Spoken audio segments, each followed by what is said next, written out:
Hello students, मैं doctor Raman Saroja, BSc first year physical chemistry unit 5 के next topic को discuss करने के लिए।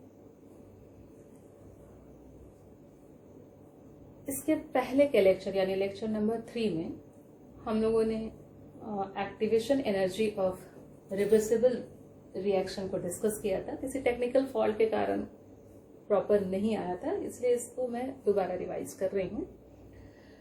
तो activation energy of reversible reaction, इसमें दो कंडीशन हो सकते हैं।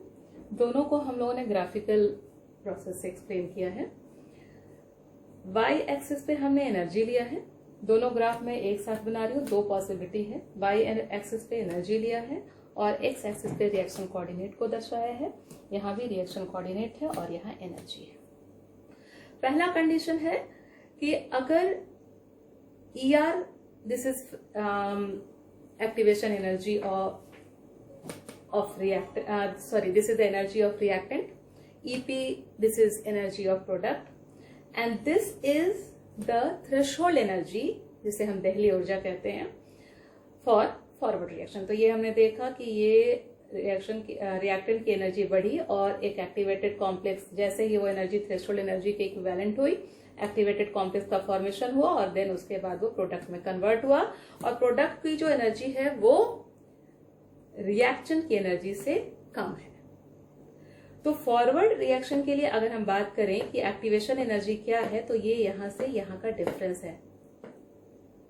यहां प्रोडक्ट और रिएक्टेंट की एनर्जी का जो डिफरेंस है वो हमने यहाँ दिखाया है। Delta E equal to EP minus ER, यानी प्रोडक्ट की एनर्जी और रिएक्टेंट की एनर्जी का डिफरेंस, और ये हमें कैसा मिलेगा? नेगेटिव। इधर अगर हम देखें बैकवर्ड रिएक्शन के केस में, तो जो प्रोडक्ट की एनर्जी होगी वो उस समय रिएक्टेंट के लिए काम करेगी और जो रिएक्टेंट होगा फॉरवर्ड के लिए वो प्रोडक्ट के लिए। तो जो हमने देखा कि थ्रेशोल्ड एनर्जी इतनी बढ़ गई, तो ये हमने यहाँ लिखा है EAB, this is activation energy of backward reaction and this is activation energy of forward reaction. तो ये देखिए, ये एनर्जी यहां से यहां तक ये बैकवर्ड के लिए है एक्टिवेशन एनर्जी और ये है। तो हमने देखा कि जो फॉरवर्ड का एक्टिवेशन एनर्जी है वो बैकवर्ड रिएक्शन के एक्टिवेशन एनर्जी से काफी कम है और ऐसे केस में रिएक्शन फॉरवर्ड की तरफ फास्ट होगा। तो फॉरवर्ड रिएक्शन फास्ट मूव करेगा, जल्दी होगा। यहां देखते हैं ये रिएक्टेंट की एनर्जी, ये प्रोडक्ट की एनर्जी।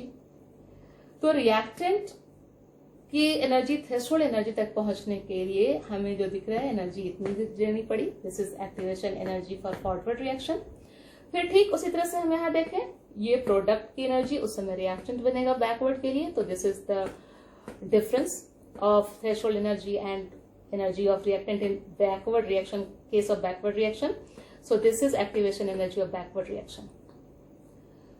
तो हमने देखा इस केस में फॉरवर्ड रिएक्शन का जो एक्टिवेशन एनर्जी है वो बैकवर्ड रिएक्शन के एक्टिवेशन एनर्जी से काफी ज्यादा है और ऐसे केस में जो रिएक्शन होगा वो स्लो होगा, फॉरवर्ड रिएक्शन स्लो होगा।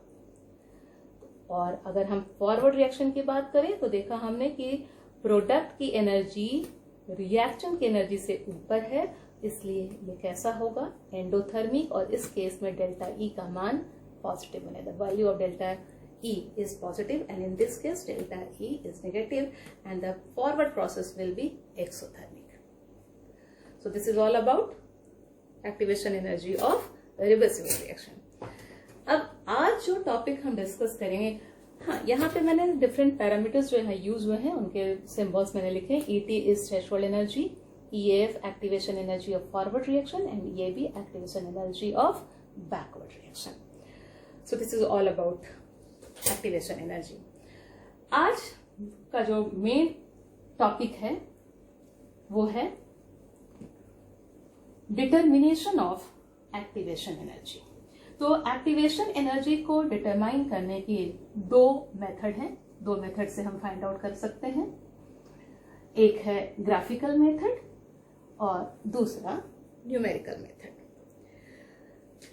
तो टॉपिक है डिटर्मिनेशन ऑफ एक्टिवेशन एनर्जी।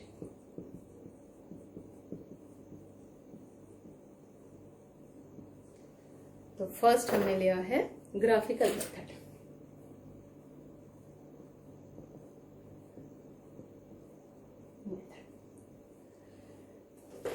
इस ग्राफिकल मेथड में सबसे पहले हम आर्हेनियस इक्वेशन की बात करेंगे। आर्हेनियस इक्वेशन हमने पढ़ा, that is k equal to a e to the power minus EA upon RT।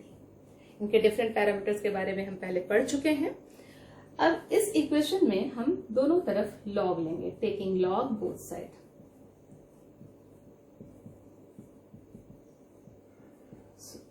ln k equal to ln a e to the power minus EA upon RT, या 2.303 log k equal to 2.303 log a minus EA upon RT।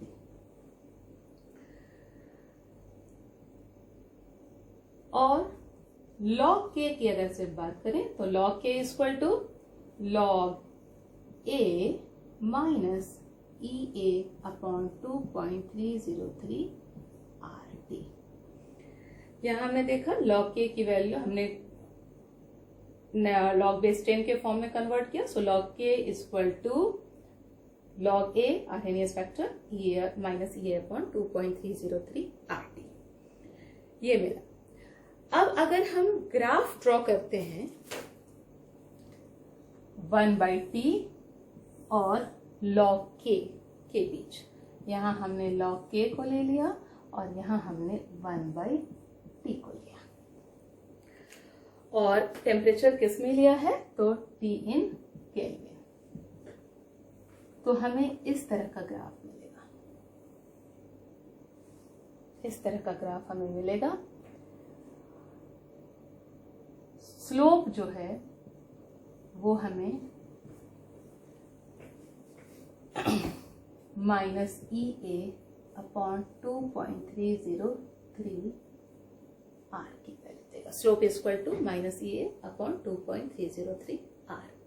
तो अगर हम slope ज्ञात कर लेते हैं और R की वैल्यू हम पुट करते हैं तो हम EA को फाइंड आउट कर सकते हैं।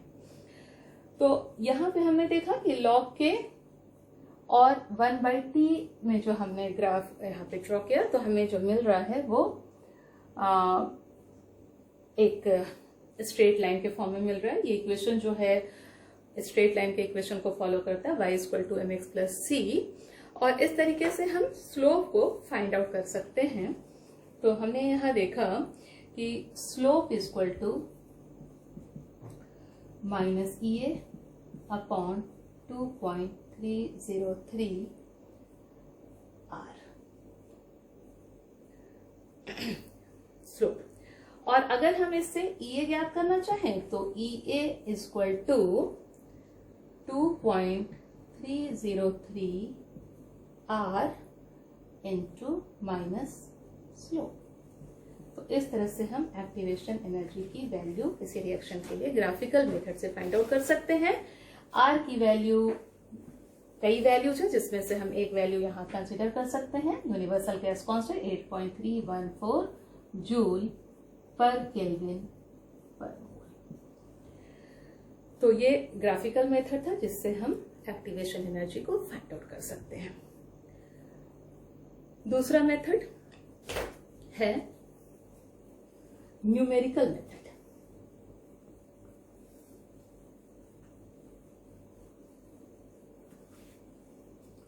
दूसरा मेथड न्यूमेरिकल मेथड है जिसको हम लोग आगे कवर करेंगे।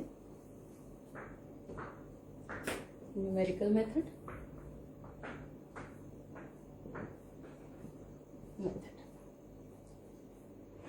इस मेथड में हम किसी रिएक्शन के रेट कांस्टेंट को दो अलग अलग टेम्परेचर पे फाइंड आउट करेंगे। एक्टिवेशन एनर्जी फाइंड आउट करने के लिए हम दो अलग अलग टेम्परेचर पे किसी एक रिएक्शन के रेट कांस्टेंट को फाइंड आउट करेंगे और फिर हम उससे उस रिएक्शन के लिए एक्टिवेशन एनर्जी की वैल्यू फाइंड आउट करेंगे। So from Arrhenius equation,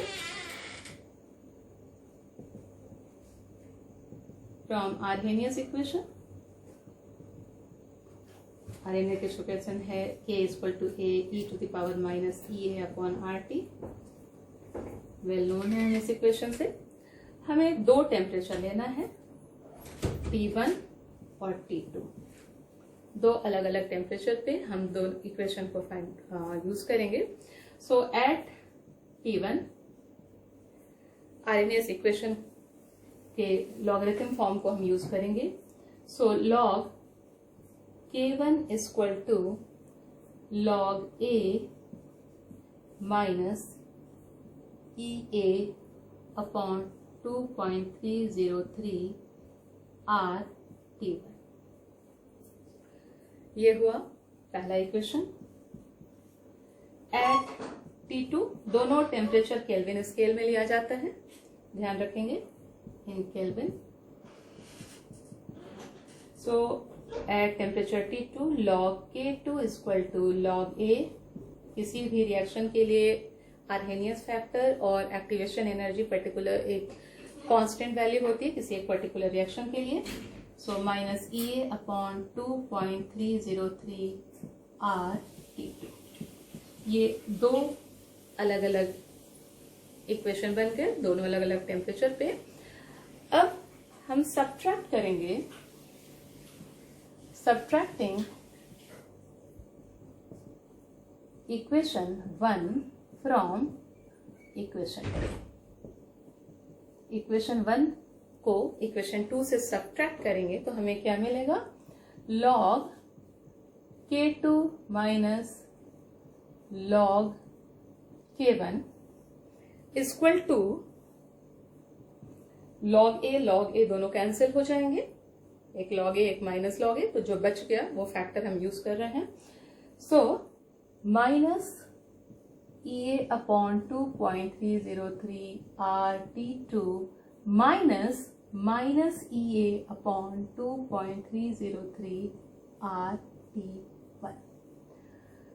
further इसको हम आगे लिख सकते हैं, log A minus log B equal to log A upon B होता है। So log K2 by K1 equal to, common factor को बाहर निकाल दें, माइनस और minus positive, so EA upon 2.303 R हमने कॉमन लिया, minus minus positive, so it 1 upon T1 minus 1 upon T2, और log K2 by K1 equal to EA upon 2.303 R T1 T2 minus T1, ये final equation हमें मिला। इसका हम use करेंगे किसी भी रिएक्शन के एक्टिवेशन एनर्जी को फाइंड आउट करने में। सो यहाँ पे हमारे पास log K2 log K1 K1 K2 हमें पता चल गया दो रिएक्शन का, और R की वैल्यू हमें पता है, डिफरेंट यूनिट्स में अलग अलग होते हैं, हम पर्टिकुलर जूल पर केल्विन पर मोल को ले सकते हैं। टेम्परेचर हमें पता है दो अलग अलग, तो K2 K1 की वैल्यूज, T1 T2 की वैल्यूज और R की वैल्यूज को पुट करके हम लोग EA को कैलकुलेट कर सकते हैं। Thus EA can be calculated.